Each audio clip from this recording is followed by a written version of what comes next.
10 tahun berjalan menjabat sebagai Kepala Desa Jikumerasa, Kecamatan Liliai, Kabupaten Buru, Maluku, Abdullah Eluar hingga saat ini belum juga dilantik. Dirinya dipilih menjadi Kades Jikumerasa sejak 30 Juni 2010.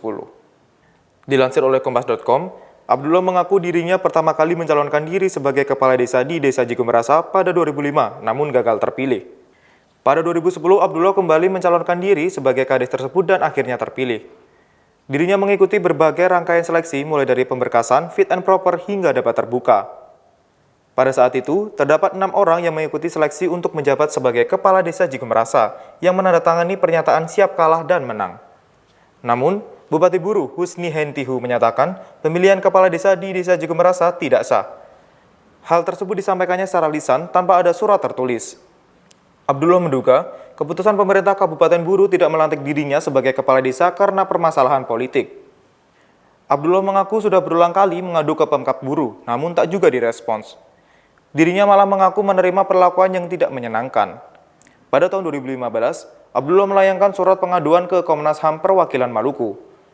Saat itu, Komnas HAM mengeluarkan rekomendasi kepada Pemkab Buru untuk segera menindaklanjuti hasil pemilihan kepala desa di Jikumerasa. Namun, 3 surat rekomendasi yang dikeluarkan Komnas HAM ke Pemkab Buru tidak juga direspons. Tahun 2018, Abdullah melayangkan surat ke Gubernur Maluku yang saat itu dijabat oleh Said Assagaf. Surat tersebut ditanggapi oleh Wakil Gubernur Maluku yakni Z. Sahu Burua atas nama Gubernur. Biro Hukum Pemerintah Provinsi Maluku menyatakan proses pemilihan Kepala Desa Jikumerasa telah berjalan demokratis dan sesuai ketentuan yang berlaku. Oleh sebab itu, Gubernur mengeluarkan surat agar kasus tersebut segera diselesaikan. Namun, lagi-lagi surat tersebut ditolak oleh Pemkab Buru. Kemudian pada 2019, Abdullah kembali melayangkan surat terkait kasus tersebut ke Komisi A DPRD Maluku. Menanggapi hal tersebut, anggota DPRD Maluku mengunjungi Desa Jikumerasa untuk meminta penjelasan dari pihak panitia dan BPD setempat. Semua pihak yang terlibat mengaku bahwa pemilihan sudah sesuai dengan ketentuan yang berlaku. Komisi A kemudian melakukan mediasi dengan mengundang Abdullah dan Pemkab Buru. Dalam mediasi tersebut, Abdullah dinyatakan harus dilantik, namun sampai sekarang dirinya belum juga dilantik. Abdullah mengaku dirinya merasa dizalimi.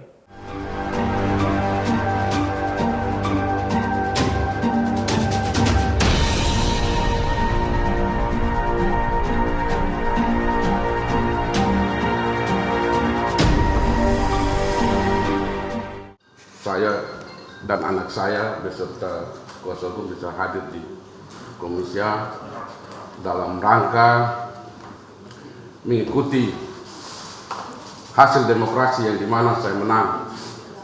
Pada kesempatan ini izinkan saya menjelaskan bahwa saya 2 kali calon kepala desa di Desa Jikumerasa. Pada tahun 2004-2005 saya calon dan saya kalah. Lalu kemudian yang menang dilantik. Saya evaluasi kekalahan selama 5 tahun dan saya maju pada tahun 2010. Di situ saya menang. Saya menang sah. Lalu kemudian saya menunggu kapan saya dilantik.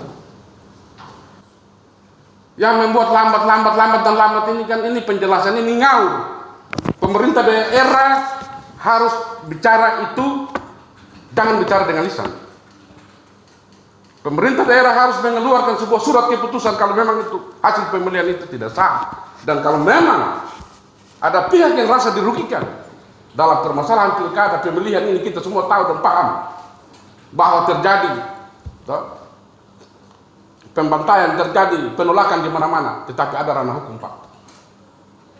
Kalau memang ada yang kalah tidak rasa puas, silakan ke ranah hukum, ke pengadilan untuk membuktikan bahwa pemilihan itu jelas.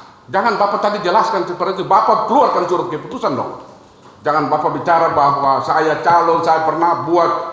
Ini sebenarnya semua penjelasan Bapak, tolonglah sebagai orang Islam bicara itu harus punya etika yang baiklah pada forum yang terhormat ini. Ini saya minta, Pak. Saya ini sudah dizalimi 8 tahun tapi saya masih bersabar. Saya bisa gunakan kekerasan sebenarnya saya mau, kalau saya mau. Saya tidak takut kok. Tapi saya tidak mau itu karena apa?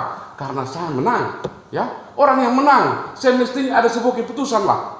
Keputusan hukum buat saya agar saya, keluarga saya, masyarakat di sana itu ada penjelasan hukum. Ya, Bapak buat pemilihan saya jamin di DPRD ini pasti terjadi pertumpahan darah. Saya akan jamin. Pendukung saya akan tunggu kalian. Maka kalian tidak bisa akan lakukan pemilihan. Kalau ada pemilihan, saya jamin Pak, pasti terjadi pertumpahan darah. Silakan. Kita ini punya dukungan Pak, 500 orang bukan sedikit itu Pak. Seseorang dipilih di desa, pemilihan yang paling bersih dan paling murni di negara kesatuan Republik Indonesia adalah pemilihan di tingkat desa. Di sana tidak ada intimidasi, tidak ada bayar-membayar. Itu pemilihan murni, rakyat pilih saya. Melalui sebuah proses demokrasi, Bapak beralibi, Bapak buat keputusan dong. Begitu. Bapak keluarkan surat-surat itu, kalau tadi pemilihan itu dinyatakan cacat, silakan. Yang kalah, bukan Bapak lindungi orang kalah dong. Bapak pemerintah, semestinya Bapak tadi seperti apa yang dijelaskan oleh kuasa hukum. Bapak hanya berdiri di tengah. Bukan Bapak berdiri di pihak kalah lalu kemudian membunuh saya, itu salah itu Pak. Menurut saya. Mungkin demikian dari saya sementara. Ya. Saya suaranya memang besar, tapi hati saya, kalau saya mau dengan kekerasan, desa Jiko merasa itu sudah hancur. Tapi saya tidak mau itu Pak. Saya tidak mau itu. Saya tetap menjaga kebersamaan, kita tetap menjaga keamanan, ketertiban masyarakat, karena ini tugas kita semua. Demikian Tribun News Update hari ini, nantikan berita lainnya hanya di tribunnews.com. Terima kasih sudah nonton, jangan lupa like, subscribe, dan share ya!